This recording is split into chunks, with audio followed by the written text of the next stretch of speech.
صحيتو كان حبيتو شحالكم؟ رانا مازلنا متواصلين مع وصفات الصيف. حشاكم ما عدناش طايقين السخاين والدنيا. جبت لكم اليوم مرقة زيتون ولا طاجين زيتون، اللي يحب يسميه يسميه. نبدو عندي باي 20,000 زيتون اخضر، انا نطبخ فيه في الماء. بعد ما طبخ لي الزيتون جيبوا كوطه ولا برمه نتاع على قدره، درت فيها غنجايه كبيره زبده وزيت صانغو، درت قطع دجاج ولا سكشات دجاج ولا سكشات شحمه اللي عندك ديريهم. خلاص انا من احسن ديري الدجاج وخلاص.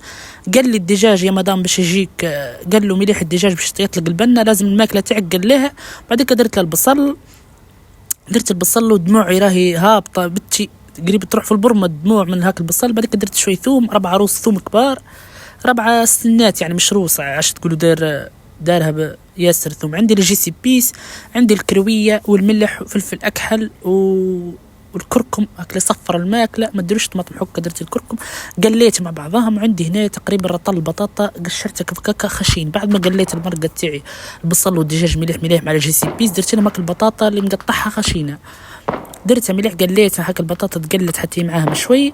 بعدين كنشد الماء عاتر دافي حتى يغطي، نصبه حتى يغطي هاك الدجاج والبطاطا، ما تزودوش ياسر حتى هاك يغطي الدجاج والبطاطا. غطيتهم وبعد كده غطيتهم بالمقطة. وهذه بعد ما خليتهم يغلوا مليح، صبيت لهم هاك الزيتون بعد ما صفيت الزيتون مع الماء اللي طبخته فيه ونخلوها تطبخ. بعد كده انا حيز بطاطا حمرتها، هاك البطاطا شوي حمرتها وحطيتها في الطبق. حطيت هكا في الطبق تاع التقديم، درت له شي دبشه الفوق، رشيت عنه شي دبشه، والدجاج حطيت الفوق. وبصحتكم انا تو راني نقدم لكم في الوصفات خفيفه نظيفه، ما تطوليش فيها في الكوزينه. وعلى خير وبصحتكم.